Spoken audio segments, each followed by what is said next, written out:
আসসালামু আলাইকুম প্রিয় দর্শক, আপনারা দেখছেন সিল টিভির প্রতিদিনের সকালের অনুষ্ঠান সংবাদ শিরোনাম। সংবাদ শিরোনামে আমি আছি। খবর বিশ্লেষণে আজকে অতিথি আছেন অধ্যাপক আব্দুল লতিফ, লেখক ও উদ্যোক্তা। লতিফ ভাই, আপনাকে স্বাগত জানাচ্ছি। প্রিয় দর্শক, প্রতিদিনের নয়, আজকেও অনুষ্ঠানটি পরিকল্পনা হচ্ছে শেখ নুরুল ইসলাম। আজকে অনুষ্ঠানটি সম্প্রচারিত হচ্ছে PI agro farm and products এর সৌজন্যে। PI agro farm and products গোয়াইনঘাটের একটি প্রতিষ্ঠান। এর প্রতিষ্ঠাতা সাংবাদিক এম এ রহিম। রহিম ভাই এমন একটি প্রতিষ্ঠান করেছে যেখানে কৃষি পণ্য উৎপাদনের পাশাপাশি বেকার যুবকদের কর্মসংস্থান সেখানে করে থাকে। তাদের প্রতি আমারও কৃতজ্ঞতা। পত্রিকা পড়ার আগে আজকে দিন তারিখটি জানিয়ে দিচ্ছি। আজকে বৃহস্পতিবার, আজ ঢাকা আগস্ট 20 আগস্ট 2026, 5 ভাদ্র 1433 বঙ্গাব্দ, 6 রবিউল আউয়াল 1448 হিজরি। ঋতু পরিক্রমায় এখন চলছে শরৎকাল। আজ সূর্যোদয় 5টা 26 মিনিট এবং সূর্যাস্ত 6টা 29 মিনিট। হাতে নিচ্ছি জাতীয় পত্রিকা, প্রথমে যুগান্তর। যুগান্তর পত্রিকায় প্রথম যে খবরটি পড়ে শোনাচ্ছি। 35 বছর পর ভোট গ্রহণ, মির্জা ফখরুলকে রাষ্ট্রপতি ঘোষণার আনুষ্ঠানিকতা আজ। দুপুর 2টা থেকে বিকেল 5টা পর্যন্ত ভোট দেবেন সংসদ সদস্যরা। বঙ্গভবনে দেশের 23তম রাষ্ট্রপতির শপথ কাল। সংসদীয় দলের সভা, মির্জা ফখরুলের জন্য ভোট চাইলেন প্রধানমন্ত্রী। প্রেসিডেন্ট নির্বাচন এবং পরবর্তী যে কে হবেন তাকে নিয়েই 2-3টি খবর এখানে পরিবেশন করা হয়েছে। রাজনীতিতে নানা আলোচনা, অস্বস্তি। ষড়যন্ত্র করলেই জনগণ জবাব দেবে, রিজভী আহমেদ। সবকিছু নির্ভর করছে সরকারের পারফরমেন্সের উপর, আলতাফ পারভেজ। তৃতীয় পক্ষ আসতে পারে, এমন জুজুর ভয় দেখে ব্যর্থতা ঢাকা যাবে না, হামিদুর রহমান আজাদ। বিভিন্ন বিশিষ্টজনদের বক্তব্য খবরের পরিপ্রেক্ষিতে।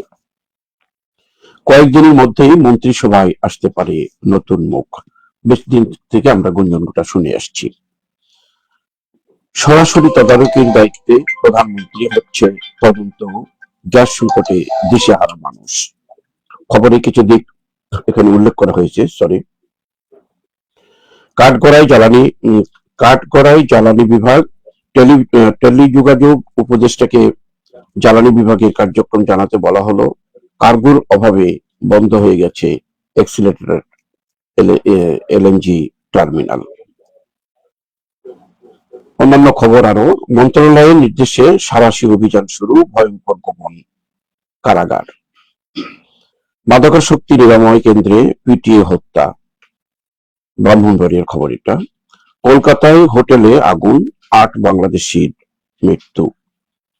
কয়েকদিন আগে সৌদি আরবে ঘটনা ঘটেছে কারখানায়। আজকে আবার খবর এসছে কলকাতাতে, সেখানে 8জন বাংলাদেশির ছবি আত্মনাদ করছে, তাদের একটি ছবি ছাপা হয়েছে এখানে।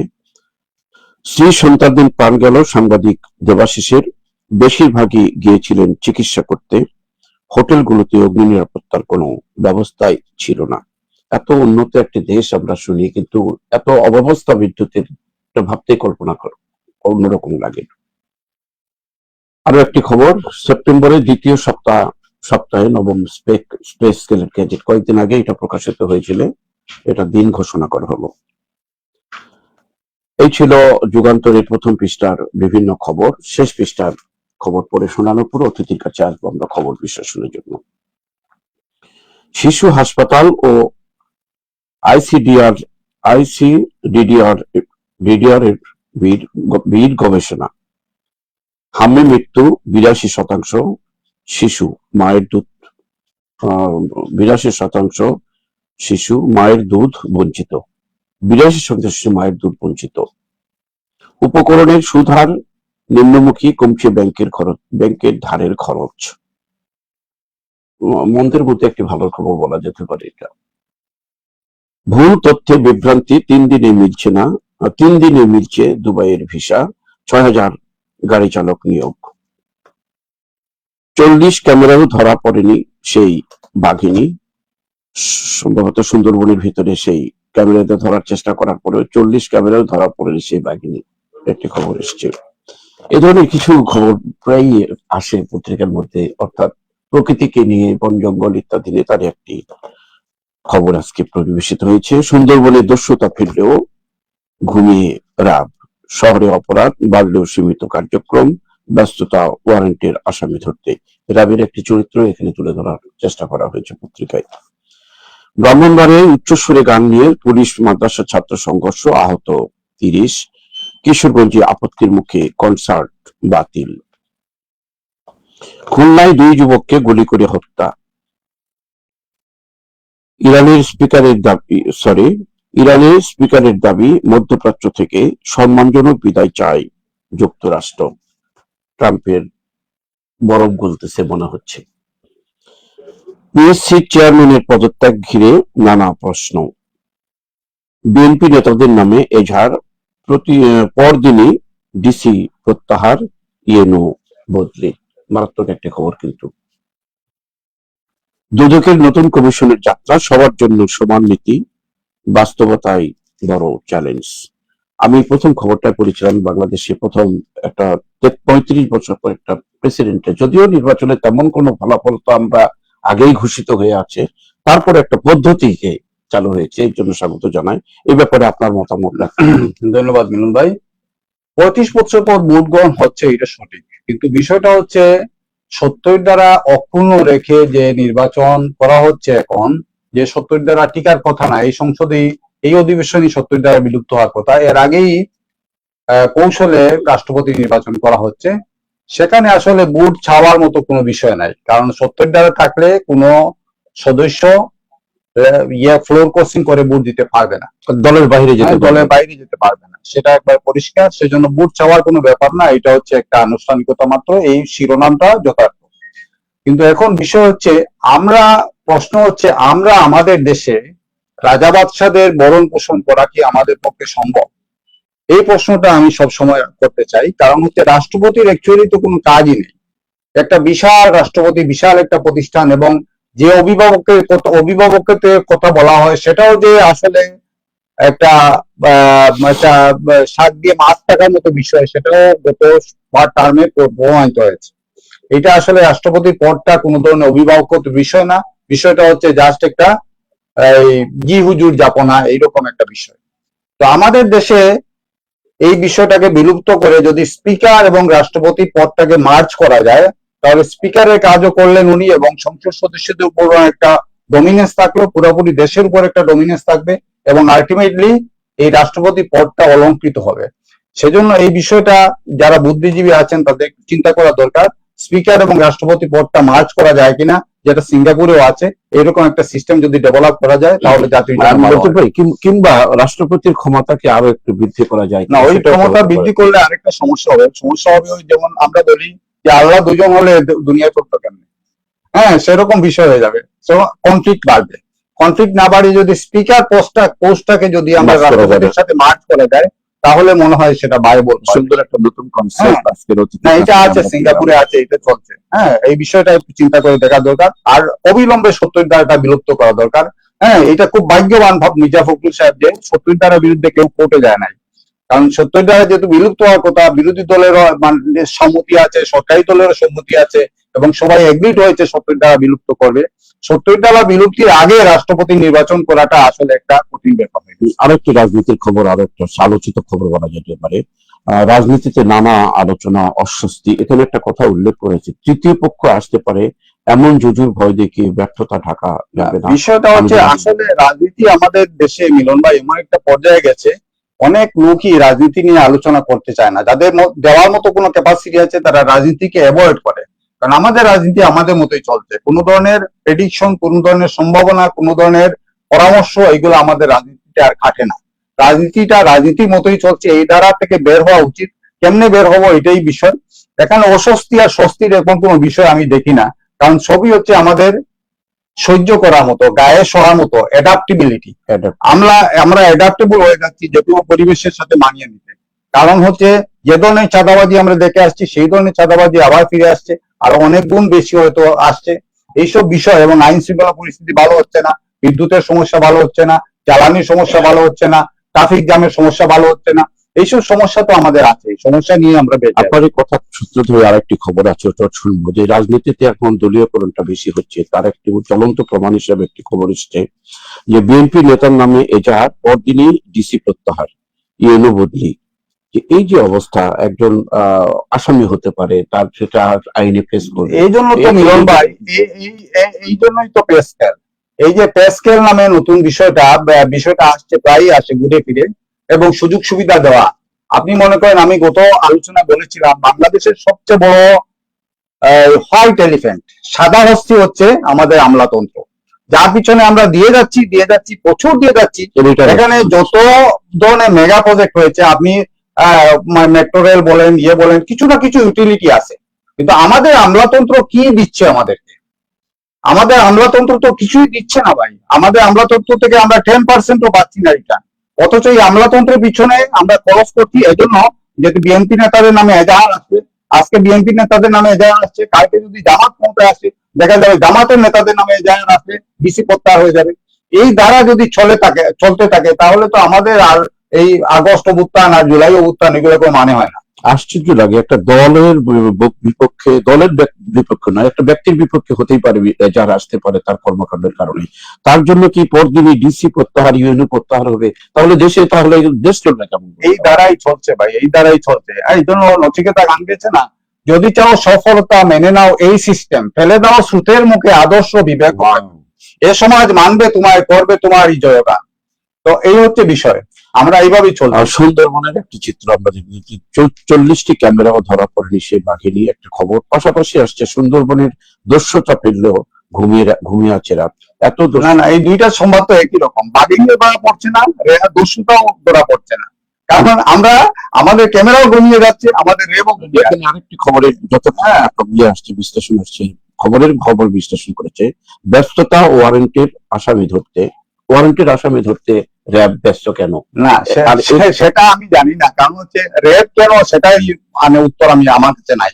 কারণ যেখানে পুলিশ আছে, হ্যাঁ, আইন শৃঙ্খলার জন্য, তখন র্যাব কেন? এখন বিষয় হচ্ছে, এলটন মাও নামে একজন মানে ম্যানেজমেন্ট এক্সপার্ট ছিলেন, উনি একটা গবেষণা করেছিলেন চিকাগোতে একটা ফ্যাক্টরিতে। উনি শ্রমিকদের 2 ভাগ করে দিয়েছিলেন। এক ভাগকে বলেছিলেন তোমরা খুব মানে এক্সপার্ট শ্রমিক, আরেক ভাগকে সাধারণ শ্রমিক। এক্সপার্ট শ্রমিককে ভালো একটা এনভায়রনমেন্ট দিলেন, সাধারণ শ্রমিককে অন্য একটা এনভায়রনমেন্ট দিলেন। দেখা গেল কাজ অ্যাসেসমেন্ট করে এক্সপার্টদের প্রোডাক্টিভিটি বেড়েছে, সাধারণদের প্রোডাক্টিভিটি বেড়েছে। উনি ইন্টারভিউ নিলেন, এবং এটা গবেষণা অনেকদিন চলছে, প্রায় 5 বছর চলছে। ইন্টারভিউ দিলেন, হ্যাঁ, 2-3 বার পরে যখন রেজাল্ট বারবার একই রকম হচ্ছে, এলটন মা বলেন আবার করো, তারপর একই রেজাল্ট হচ্ছে। তারপর ইন্টারভিউ নিলেন, যারা এক্সপার্ট বলছিলেন তাদেরকে বললেন, ভাই আপনাদের প্রোডাক্টিভিটি বাড়লো কেন? ম্যানেজমেন্ট আমাদের দাম দিয়েছে, আমরা বাড়বো না, আমরা বাড়িয়ে দিয়েছি। সাধারণদের জিজ্ঞেস করলেন, ভাই আপনারা তো সুবিধা পান নাই, আপনাদের বাড়লো কেন? বললো ম্যানেজমেন্ট আমাদের কেয়ারই করলো না, আপনাদের বাড়ি আমরা দেখিয়ে দিচ্ছি। তো এই বিষয়টা হচ্ছে, আমাদের যদি র্যাব এবং পুলিশ সেভাবে তৈরি হয়ে থাকে, তাহলে র্যাব এবং পুলিশের পারফরমেন্সটা গেল কই? এই পারফরমেন্সটা হয়ে গেছে শুধুমাত্র রাজনীতির জন্য। রাজনীতির জন্য র্যাব খুবই সক্রিয়, বিরোধী রাজনীতি চলবে না, বিরোধীদের দর্শক হ্যাঁ, সেটাই তো সমস্যা, সেটাই চলছে। এই জন্য বাঘিনীও তেমন ধরা পড়ছে না, দস্যুতাও ধরা পড়ছে না, এবং যারা শিষ্ট তাদেরকেই দমন করা হচ্ছে। আরেকটি কথা, আইন শৃঙ্খলা, র্যাব এগুলো না হয়, মনে করলাম যে প্রশাসনিক জটিলতা অন্য কিছু আছে। এমন একটি খবর পরিবেশন করেছে আজকে, শিশু হাসপাতালে একটি পর্যবেক্ষণ করা হয়েছে। এখানে গবেষণায় আসছে, হামে মৃত্যু 82% শিশু মায়ের দুধ থেকে বঞ্চিত। কেন মায়েরাও কি বঞ্চিত করছে শিশুদেরকে, যার কারণে মিলন ভাই, যে যা ক্রোশো একটা বই লিখেছিলেন এমিলি, তখনকার সময় বিশাল সাড়া জাগিয়েছিল এই বইটা, এমিলি বইটাতে উনি বলেছিলেন যে মায়েরা হচ্ছে সবচেয়ে বড় শিক্ষক বাচ্চাদের। এর কারণ হচ্ছে মায়েরা বাচ্চাদের দুধ খাওয়ায়, সেটা পুরুষদের পক্ষে খাওয়ানো সম্ভব না, এবং মায়েদের সাথে বাচ্চাদের সম্পর্ক খুবই ঘনিষ্ঠ থাকে। আপনার বাচ্চাকে যদি মানুষ করতে চান, তাহলে বুকের দুধ খাওয়ান, কাউকে দিয়ে খাওয়াবেন না, বুকের দুধ বন্ধ করবেন না, পাউডারের দুধ খাওয়াবেন না। এটা হচ্ছে যে যা কৃষকতা। এবং আমাদের আজকালকার সমাজ, যেটা আল্ট্রা মডার্ন সমাজ, এই সমাজে মায়েরা বুকের দুধ খাওয়ায় না। হ্যাঁ, মায়েরা ওই যে আপনার মিল্ক পাউডার বা অন্যান্য জিনিসের বেবি ফুডের উপর নির্ভর করে, এবং আলটিমেটলি এসব কারণে যে সমস্যাটা হয়, আল্লাহর দেওয়া সিস্টেম, এই সিস্টেমটাকে যারা আমরা অ্যাভয়েড করি, তাদেরই বিপদ আসে। এই বিপদটা হচ্ছে এই জন্য। এবং এইটার থেকে আমরা সতর্ক হচ্ছি না। সকল হচ্ছে যেখানে অপুষ্টির শিকার হচ্ছে 65% শিশু, 24 ঘন্টায় আরো 4 জনের মৃত্যুর হার ইমিউনিটি কমে যাচ্ছে, তো বাচ্চাদের ইমিউনিটি কমে যাচ্ছে, মায়ের দুধ পাচ্ছে না, বাচ্চাদের ইমিউনিটি কমে যাচ্ছে। আসলে এবং ইমিউনিটি কমে যাওয়াতে এইসব জিনিস হামের মতো অসুখ, এটা তো অনেকদিন আগে নির্মূল হয়ে গেছে। এই হামের অসুখে আজকে এতগুলা শিশু মৃত্যু কারণ হচ্ছে আসলে ইমিউনিটি কমে গেছে, বডির মধ্যে ইমিউনিটি কমে গেছে। এবং আরো আইসিডিডিআর যে গবেষণা করেছে, এই মায়ের দুধ যে পুষ্টিকর খাদ্য, তো যুগে যুগে যে আমরা শুনে এসেছি, কিন্তু মায়েরা এখন দুধ খাওয়ায় না ভাই, মায়েরা দুধ খাওয়ায় না। আল্ট্রামডার্ন সোসাইটিতে মায়েরা নিজেকে সৌন্দর্য বাংলাদেশের দুধ হবে, মাই বঞ্চিত হচ্ছে প্রথমে। সেটাই তো চলছে, সেটাই তো চলছে। আরো একটি খবর প্রায়ই হচ্ছে, তারপরে খবরগুলো তো আমাদের শুনতে হয়, পড়তে হয় এবং বিশ্লেষণ করার দাবি করি। খুলনায় 2 যুবককে গুলি করে হত্যা। খুলনায় গুলিতে নিহত নাজমিনের পরিবার আহাজারি। এই যে প্রায়শই সিলেটে হয়ে গেল ট্রিপল মার্ডার, তারপরে অন্যান্য মৃত্যু আছে। এই যে মৃত্যুগুলো অস্বাভাবিক মৃত্যু, যেটা আপনি দেখেন এইসব ঘটনা কিন্তু মিডল ইস্টে হয় না। মিডল ইস্টে না হওয়ার একমাত্র কারণ হচ্ছে মৃত্যুর বর্ণয়ে মৃত্যু, আই ফর আই, হ্যাঁ, মানে লাইফ ফর লাইফ, এরকম একটা মেকানিজম আছে মিডল ইস্টে। যে শরিয়া আইনে মৃত্যুর জন্য মৃত্যু। এই জন্য মিডল ইস্টে সারা দুনিয়ার মধ্যে যতগুলা হত্যাকাণ্ড হয় সারা বছর জুড়ে, হ্যাঁ, মিডল ইস্টে যা হয় ওইটা অন্যান্য দুনিয়ায় একদিনে না হয়। সেজন্য এই যে সমস্যাটা, এই সমস্যাটা মূল কারণ হচ্ছে বিচারের অভাব। বিচার যদি শক্তিশালী হয়, বিচার বিভাগ যদি শক্তিশালী হয়, এখন বিচার বিভাগ শক্তিশালী কেমনে হবে? নেতাদের নামে যদি এজাহার আসে, ডিসি প্রত্যাহার হয়ে যায়, তাহলে বিচার বিভাগ শক্তিশালী কেমনে হবে? হ্যাঁ, এই যে মেকানিজম, এখান থেকে তো আমাদের বের হয়ে আসতে হবে।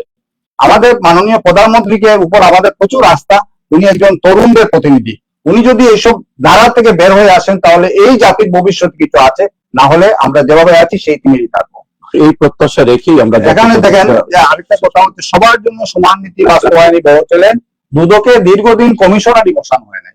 এখন তিনি বসেছেন, উনার নিয়ে ইয়ে আসছে, সবার জন্য সমান নীতি বাস্তবায়নে বলেছিলেন। এইটাই চ্যালেঞ্জ, এইটাই হচ্ছে। আমরা অপেক্ষায় থাকি, দেখি। আমি খবরটা আমি বিশেষ করে চাচ্ছিলাম না, কারণ কথাবার্তা যখন যে আসে বলে, কিন্তু তার পরবর্তী বিদায় যখন যাই ওই যেই না ওইটা উনি বলে নাই, কিন্তু উনি এটা রিপোর্টার বলছে যে বাস্তবায়নই বলেছিলেন। এটাই সমস্যা। দেখা যায় আমরা বাস্তবায়ন কি হয় ভবিষ্যতে, সেই এটা দেখার এমন কিছু নাই। আমরা যে টিভিতে আছি সেই টিভি। দর্শক, আমরা জাতীয় পত্রিকার যুগান্তর শেষ করি। সিলেটের ডাক, সিলেটের স্থানীয় দৈনিক হাতে দিচ্ছি। স্থানীয় দৈনিকে প্রথম যে খবরটি, সেটা আমরা জাতীয় পত্রিকায় পড়ে শুনেছি। 35 বছর পর ব্যালটে রাষ্ট্রপতি নির্বাচন আজ। বিএনপি সংসদীয় দলের সভা অনুষ্ঠিত, কান্না জড়িত বিদায়, রাষ্ট্রপতি নির্বাচনে ভোট চাইলেন মির্জা ফখরুল। জাতীয় পত্রিকাগুলো আমরা বিশ্লেষণ করেছি। সিলেটের খবর, সেই সিলেটের ডাকের প্রতিষ্ঠাতা দানবীর ডক্টর রাগিব আলীর হাতে ব্রিটিশ গ্লোবাল আইকন অ্যাওয়ার্ড হস্তান্তর। সিলেটের ম্যানারিছড়া চা বাগানে দানবীর ডক্টর রাগিব আলীর হাতে ব্রিটিশ গ্লোবাল আইকন অ্যাওয়ার্ড সম্মাননা স্মারক তুলে দিচ্ছেন greater Sylhet welfare association Luton Beds ইউকের সাধারণ সম্পাদক মনসুর আহমেদ রুবেল। দৃশ্যটি তাকে হাতে তুলে দেওয়া হচ্ছে, সেই ছবিটি এখানে আমরা পত্রিকায় দেখছি। আসলে জীবনের শেষ পর্যায়ে আসছে, বয়স্ক, ভালো কাজ করার জন্য ব্রিটিশ ওয়েলফেয়ার একাডেমি সেটাও তাদেরকে পুরস্কৃত করছে, যদিও বাংলাদেশি প্রতিষ্ঠান। আরো খবর, স্বেচ্ছাসেবক দলের 46তম প্রতিষ্ঠা বার্ষিকীতে পৃথক র্যালি ও সমাবেশ। একদিকে নাসিম হুসাইন, অন্যদিকে হচ্ছে আমাদের আব্দুল কাইম চৌধুরী। দুইজনই দুটি কথা বলেছেন। কথার মিনিংটা এক, দেশের বিরুদ্ধে যে কোনো ষড়যন্ত্র মোকাবেলায় প্রস্তুত থাকতে হবে আব্দুল কাইম চৌধুরী। নেতাকর্মীদের হিংসা বিদ্বেষ ভুলে কাজ করতে হবে নাসিম হুসাইন। ভালো কথার জন্য তাদেরকে অভিনন্দন। বিশ্বনাথে নিষিদ্ধ ছাত্রলীগের ঝটিকা মিছিল, 45 জনের বিরুদ্ধে মামলা, গ্রেপ্তার 1। কানাইঘাটে চোরা কারবারিদের পিকআপের ধাক্কায় আহত ব্যক্তির মৃত্যু। কলকাতায় অগ্নিকাণ্ডে নিহতদের মরদেহ দ্রুত দেশে আনা হবে। আমেরিকায় সিলেটের শ্রমিক নেতা সলমান আলীর ইন্তেকাল, বিভিন্ন মহলের শোক। আমরা তার রুহের মাগফিরাত কামনা করছি, শোক সন্তপ্ত পরিবারের সমবেদনা জানাচ্ছি। এই ছিল সিলেটের ডাকের প্রথম পৃষ্ঠা। শেষ পৃষ্ঠায় অন্যান্য খবর আরো। ঘাসিবিল পুনরুদ্ধার কাজ পরিদর্শকে সিসিক প্রশাসক, একটি ভালো কাজ করেছেন শিশু প্রসাদ, করে যাচ্ছে অবশ্য উনি। বাসযোগ্য নগরী গড়তে আমরা জলাশয় উদ্ধারের অধিক গুরুত্ব দিচ্ছি। হবিগঞ্জে ধান খেতে যুবকের রক্তাক্ত লাশ, আর একটি অজ্ঞাত মৃত্যুর খবর। মহানগর ছাত্র শিবিরের জিপিএ 5 সংবর্ধনা, 40 কোটি হাতকে কাজে লাগাতে পারলে দরিদ্র মুক্ত দেশ করা সম্ভব। নুরুল ইসলাম সাদ্দাম, ছাত্রদের সংগঠন। জালালাবাদ দেশের নবনিযুক্ত পরিচালক বদরুজ্জামান সেলিমকে সিলেটে সংবর্ধনা। এই সংবর্ধনার জবাবে আমাদের বদরুজ্জামান সেলিম কিছু করে দেখাবে, সেই প্রত্যাশা তার প্রতি আমাদের জনগণের। এই ছিল পুরোপুরি খবর। একটি খবর শেষ করি, আপনার কাছে আসছি। দিরাইয়ে পাওনা টাকা নিয়ে দুই পক্ষের সংঘর্ষ, আহত 7। আল্লাহর রহমতে কোনো মৃত্যুর ঘটনা আমরা সেখানে পাইনি, সেটাই হচ্ছে আমাদের আশার কথা আর কি। এই যে খবরটা, বাসযোগ্য নগরী করতে জলাশয় উদ্ধার। আসলে সিলেটের অনেক জলাশয় ছিল, আমরা দিঘির পাড়, চারা দিঘির পাড়, কত দিঘির পাড় যে শেষ হয়ে গেছে। এখন একটি বাসযোগ্য আর একটি জায়গা আছে, এটা হচ্ছে ঘাসিবিল এখানে উদ্ধার করা হয়েছে। মিলন ভাই, যখন সিলেট শহরে পরিকল্পনা হয় ব্রিটিশ আমলে, তখন পরিকল্পনার মধ্যে দেখেন পর্যাপ্ত জায়গা রেখে দেওয়া হয়েছিল জলাশয় প্রাকৃতিক ব্যালেন্সের জন্য। এই ব্যালেন্সটা নষ্ট হয়ে গেছে এখন বিষয়টা হচ্ছে অনেক জলাশয়ের উপর বিশাল বিশাল বিল্ডিং হয়ে গেছে। এখন এই জলাশয়টা উদ্ধার করা হচ্ছে ঠিক আছে, কিন্তু বিশাল বিশাল বিল্ডিং যেখানে হয়ে গেছে সেখানে তো কিছু করা যাবে না। এবং করা যাবে না বলে যেটা উদ্ধার করা সম্ভব, যেটা উদ্ধার করা সম্ভব, মাননীয় সিসি প্রশাসক মহোদয় একটা উদ্ধার করার কাজ করছেন। এরকম যতগুলো উদ্ধার করা সম্ভব, কম কষ্টে সম্ভব, সেগুলো উদ্ধার করা উচিত, না হলে ব্যালেন্সটা আর থাকবে না। সেজন্য প্রাকৃতিক ব্যালেন্স বজায় রাখতে হলে এই উদ্যোগটা যথার্থ এবং এটা প্রয়োজনীয়। কারণ আমাদের হচ্ছে বৃষ্টি বাদলের দিন যে জলবদ্ধতা হয়, এইসব কারণ হচ্ছে জলাশয় না থাকা, খাল নর্দমা না থাকা, এসব কারণে হচ্ছে। আসলে কতগুলো জলাশয় সিলেট থেকে ধ্বংস করা হয়েছে। পিছনেই কিন্তু বিশাল একটা জলাশয়, এটা করা যাবে না।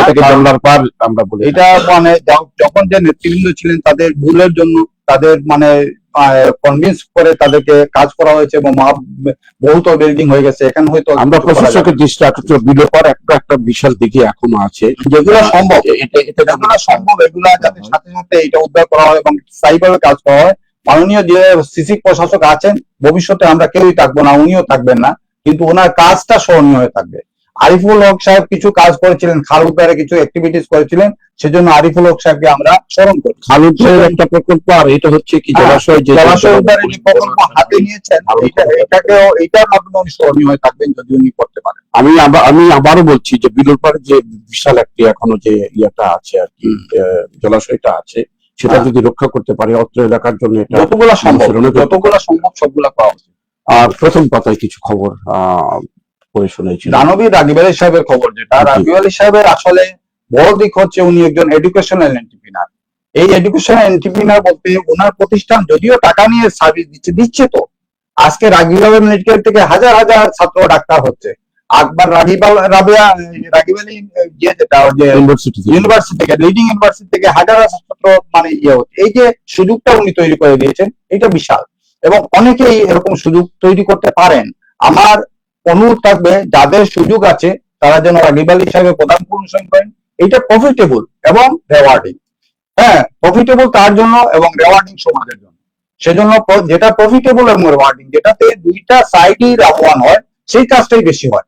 সেজন্য রাগিব আলী সাহেব যে উদ্যোগ নিয়েছেন সেটা যথার্থ উদ্যোগ, এবং এই উদ্যোগে আরো অনেকটা এগিয়ে আসার অনুরোধ করছি। ধন্যবাদ রাগিব আলীকে অনুসরণ করার জন্য। আসলে শিক্ষা ক্ষেত্রে অবদানটা অনেক বেশি ওনার। ইদানিংকালে উনি যে চা বাগানে যে বালালিছড়া চা বাগানটাকে এত সৌন্দর্যমণ্ডিত করেছে, এখানে দেখেও দেশের রাষ্ট্রদূত বা অন্য কেউ বেড়াতে আসলে বাংলাদেশকে একটা সুন্দরভাবে একটা উপলব্ধি করতে পারবেন আর কি। এই যে দেশের বিরুদ্ধে ষড়যন্ত্র চলছে, স্বেচ্ছাসেবক দলের 46তম প্রতিষ্ঠা বার্ষিকী বলেছেন আব্দুল কাইম চৌধুরী, নেতাকর্মীতে হিংসা বিদ্বেষ ভুলে কাজ করতে হবে নাসিম হোসাইন। এইসব নেতাদের এইসব বক্তব্য মিলন ভাই আমরা নেতাদের মুখে সবসময় শুনি, যে নেতা যে দলেই হোক ওনারা এইসব কথা বলে থাকেন। আলটিমেটলি আমাদের বলা এবং বিশ্বাসের মধ্যে যদি মিল থাকে তাহলে জাতি উপকৃত হবে। আমরা মানে সবার প্রতি, সবার মানবিক দিকের প্রতি অনুরোধ করছি, যারা নেতৃত্বে আছেন তারা যাতে কথা এবং কাজের মধ্যে মিল রাখেন, কথা এবং বিশ্বাসের মধ্যে মিল রাখেন, সেই অনুরোধটা করছি। ধন্যবাদ। আমাদের সময়ের অভাবে আমাদের খবর এই অনুষ্ঠানটি আজকে আর অগ্রসর করতে যাচ্ছি না। একটি কথাই যে আমাদের পার্শ্ববর্তী দেশে আমরা চিকিৎসার জন্য যাচ্ছি, যে খবরটি জাতীয় পত্রিকায় এসছে, আমাদের স্থানীয় পত্রিকায় এসছে, কলকাতায় অগ্নিকাণ্ডে বাংলাদেশের একটি জায়গা থেকে এতগুলো মানুষের মৃত্যু সংবাদ মিলন ভাই, অত্যন্ত এইটার জন্য তো আমাদের নেতৃত্ব দায়ী। এইটার জন্য আমাদের নেতৃত্ব কেন পারছে না মেডিকেল চিকিৎসাটা আমাদের দেশে যথার্থ করতে? কেন আমাদের দেশের লোককে বিদেশে চিকিৎসা নিতে হবে? এই জিনিসটা আমাদের এসেস করতে হবে। এই যে রাগিব আলী সাহেবের কথা বললাম, হ্যাঁ, প্রফিটেবল এবং অ্যাওয়ার্ডিং, তার জন্য প্রফিটেবল, সমাজের জন্য অ্যাওয়ার্ডিং। আপনি যদি মেডিকেল ইনভেস্টমেন্টটা করেন, সেরকম ইনভেস্টমেন্ট করেন, ভালো কোয়ালিটির মানে মেডিকেয়ার যদি অ্যাসেস করেন বা এই দেশে করেন, তাহলে এটা প্রফিটেবল হবে এবং পাশাপাশি অ্যাওয়ার্ডিং হবে, সমাজকে দিবে। এই জন্য আমাদের দেশের লোক কেন বাইরে যাবে? একটা জিনিস এখানে চিন্তা হলো, এখানে মেডিকেলের চিকিৎসা ভালো, কিন্তু ব্যবস্থাপনার মধ্যে যে ভারতের মধ্যে একটা না, বাংলাদেশে যে দুর্বল, আমরা কেন পারছি না, সেটা হচ্ছে বিষয়। এই মৃত্যুর জন্য ঘুরে ফিরে আমাদের নেতৃত্ব যায়। হ্যাঁ, সেজন্য আমাদের এটা অ্যাসেস করতে হবে। ধন্যবাদ লতিফ ভাই। অনেক খবর এখন আমরা পড়েছি, কিন্তু সব খবরের বিশ্লেষণ সময়ের অভাবে সম্ভব হলো না। প্রিয় দর্শক, আজকের অনুষ্ঠানে আমরা এখানে শেষ করছি। বিশেষ করে দেশের বাইরে যারা চিকিৎসা যাবেন, বিশেষ করে কলকাতার এই মৃত্যুটা আমাদেরকে নাড়া দিয়েছে। তারা অত্যন্ত সাবধানে থাকবেন। অর্থাৎ উন্নত দেশে গেলেই যে এখানে ভালো চিকিৎসা হবে ঠিকই, কিন্তু জীবনের নিরাপত্তার সেখানেও যে অভাব আছে, সেটিকে মাথায় রেখেই পাড়ি জমাবেন চিকিৎসার জন্য, সেই প্রত্যাশা রেখেই আজকের অনুষ্ঠানটিকে শেষ করছি। শেষ করার আগে আজকে আমাদেরকে অনুষ্ঠানের সম্প্রচারে সহযোগিতা করলেন গোয়াইন এগ্রো ফার্মার প্রোডাক্টস, এই প্রতিষ্ঠানকে আবারও কৃতজ্ঞতা জানিয়ে তার স্বত্বাধিকারী এম এ রহিমকে আমাদের পক্ষ থেকে আরো ধন্যবাদ কৃতজ্ঞতা জানিয়ে অনুষ্ঠান এখানে শেষ করছি। আল্লাহ।